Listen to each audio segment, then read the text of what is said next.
Good morning, children. Today in English in class 11, we continue the play Mother's Day. Now, the real Mrs. Annie Pearson, who has the personality of Mrs. Fitzgerald, gets really disturbed and wants everyone to leave as she wants to have a private talk with Annie Pearson, the real Mrs. Fitzgerald. She tells her friend that it was enough, that they should change into their own original personalities. And Mrs. Fitzgerald agrees, although she felt that it could go on for a little longer time, but she agrees. So Mrs. Fitzgerald says that she has enjoyed every moment in her changed personality because she was very harsh and rude to the family, that is Pearson family. But Annie Pearson feels that she did not enjoy the experience at all because she saw her family was so miserable and unhappy.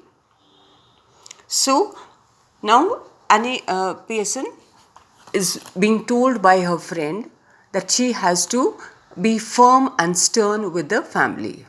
So Mrs. Fitzgerald says, Mrs. Pearson, don't go soft on them again, else it's all have been wasted. So go soft means that don't treat them gently. Just remain the way it should be, the way she ought to deal with the family. So she's saying don't go soft on them again. That means that don't treat them gently. If that's what she does, then the effort, the endeavor of teaching a lesson to the family, all that is going to be futile. It is all going to be a waste of time. I'll try not to, Mrs. Fitzgerald. Now, here again she says she'll try. She is not sure, but she definitely is admitting the fact that she will try, that she will not be soft with them again, that she will not be gentle with them again. So she says she'll make an effort to do that. They've not had as long as I'd like to have given them. So what her friend is saying, Mrs. Fitzgerald says, expresses that she wished that this exchange of personalities had continued for a little longer time. If that had been happened, then it would ensure that the family will realize their mistake. She says, so it would have been better. Another hour or two's rough treatment. That is, if this had gone on for 1 or 2 more hours, the rough treatment, that is the harsh treatment that the family was subjected to, might have made it certain. That meant that it would be sure that the family has come to realize their mistake and now they are not going to fool around with her. They are not going to take her for granted at all. So Mrs. Fitzgerald is expressing her feeling that it could have gone on for a little longer time, but now it's over. I'm sure they'll do better now. So Mrs. Pearson is assuring her friend Mrs. Fitzgerald that I'm sure they'll do better now, that they have probably come to understand that they've learnt a lesson. Though I don't know how I'm going to explain. She says, I'm sure now they have realized their mistake and they definitely will be more concerned about me and respect me. But at the same time, she is expressing an anxiety. Her apprehension is, how will she explain the situation, that why she behaved in such an unusual manner. Mrs. Fitzgerald severely, that is, she is telling her very strictly that don't you start any explaining or apologizing, or you're done for. Now, her friend is warning her. She says that don't you offer any explanation. That means there is no need for you to give an explanation to the family that why you spoke so harshly with them, why they were ill-treated, and why she was so rude and impolite to all of them. And she says, don't you apologize. There is nothing for you to do that. You did that only. We wanted that the family should realize your worth, or you're done for. Otherwise, that they will not take us seriously enough. Now, Mrs. Pearson says that enthusiastically, it's all right for you, Mrs. Fitzgerald. After all, they aren't your husband and children. So what she says is that she's telling her friend that this is my family. George is my husband, Doris and Cyril are the children. So she says, it is easy for you to comment and say that about my family, but after all, George is my husband and Doris and Cyril are my children. So she is now wanting to try to explain why she behaved in such an odd manner. Now Mrs. Fitzgerald is more firm. Now you listen to me. She says, now you listen to me very carefully.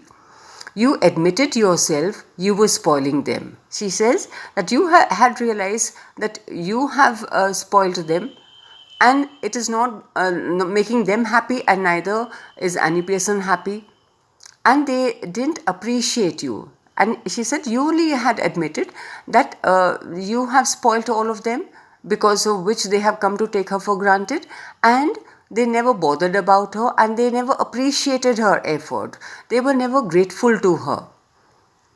Any apologies, any explanations, and you'll be straight back where you were. So that is why she is warning her that she should not offer any explanation that why she spoke in such a way and why she behaved in such a way. So she should not apologize, and there have to be no explanations at all.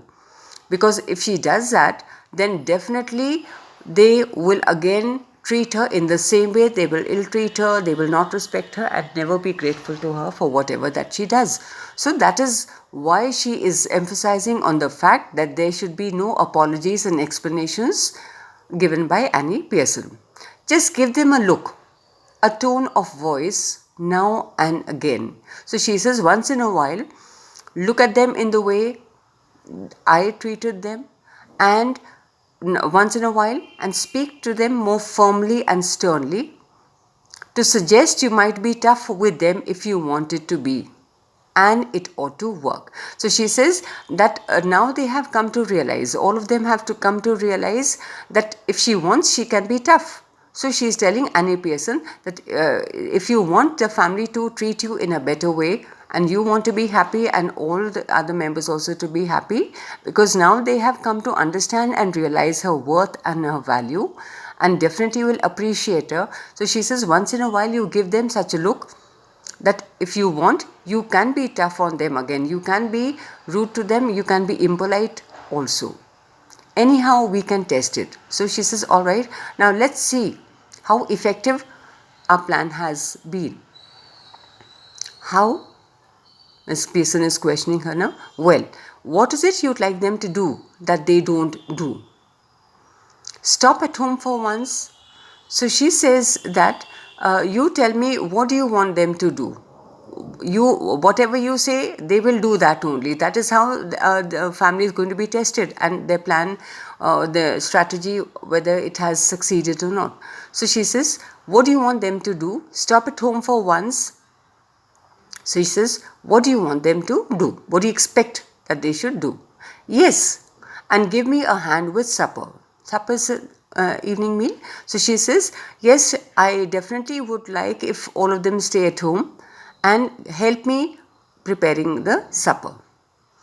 Anything you'd like them to do that you enjoy, whether they do or not. He says, you tell me what you want them to do, what you will enjoy, how you want to enjoy the evening, whether they like it or not, that is not your concern. You don't have to think about it. You don't have to bother about it. You tell me exactly what they want. So if you want them to stay back at home in the evening and you want them to help in the supper, definitely they will do that.